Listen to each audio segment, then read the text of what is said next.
প্রথম দেখায় মনে হতে পারে কাঁধে বস্তা নিয়ে চলছে দৌড় প্রতিযোগিতা, তবে আরেকটু ভালো করে দেখলে বোঝা যাবে তারা সবাই ভারতীয় সীমান্ত দিয়ে অবৈধভাবে বিভিন্ন পণ্য বহন করে দেশে আনছেন। প্রায়ই এমন চিত্র চোখে পড়ে ব্রাহ্মণবাড়িয়ার কসবা, আখাউড়া ও বিজয়নগর উপজেলার ভারতের সীমান্ত ঘেঁষা এলাকায়।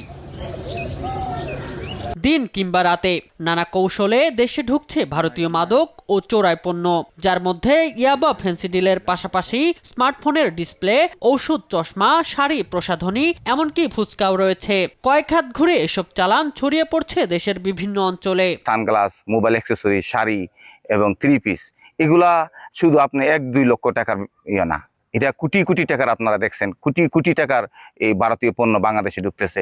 এপার এবং ওপারের যে চোরাকারবারের সিন্ডিকেট আছে তাদের মাধ্যমে মূলত মালামালগুলো বাংলাদেশে প্রবেশ করায়। মাদকের গডফাদার যারা তাদেরকে প্রশাসন ওরকমভাবে মানে ধরতে দিকে না, তারা ধরাছোঁয়ার বাইরে থাকে এবং বিশেষ করে লেবারগুলো ধরা পড়ে। এগুলা যদি নিয়ন্ত্রণ না করে তো দেশে তো মাদক চোরাতে কারবারিরাই যাচ্ছে নিয়ন্ত্রণ করবে। পুলিশের তথ্য মতে 3 সীমান্তবর্তী উপজেলায় সক্রিয় রয়েছে প্রায় 300 মাদক কারবারি। এর মধ্যে 81 জনের বিরুদ্ধে রয়েছে 4 থেকে 20টি পর্যন্ত মামলা। চেকপোস্ট এবং মোবাইল পার্টির মাধ্যমে কিন্তু আমরা বিভিন্ন সময় এই চোরাই মাল কিংবা মাদক কিন্তু আমাদের চেকপোস্ট এবং মোবাইল পার্টির কাছে ধরা পড়ছে।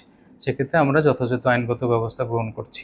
বিজিবির তথ্য অনুযায়ী গেল 6 মাসে সীমান্তে প্রায় 44 কোটি টাকার মাদক ও চোরাচালানি পণ্য জব্দ করা হয়েছে।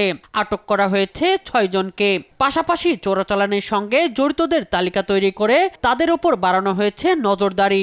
আমরা মাদক এবং অন্য যে কোনো চোরাচালানি পণ্য যেন আমাদের দায়িত্বপূর্ণ এলাকা দিয়ে কোনোভাবে বাংলাদেশে প্রবেশ করতে না পারে, এ ব্যাপারে সরাইল ব্যাটালিয়ন 25 বিজিবি সর্বদা তৎপর।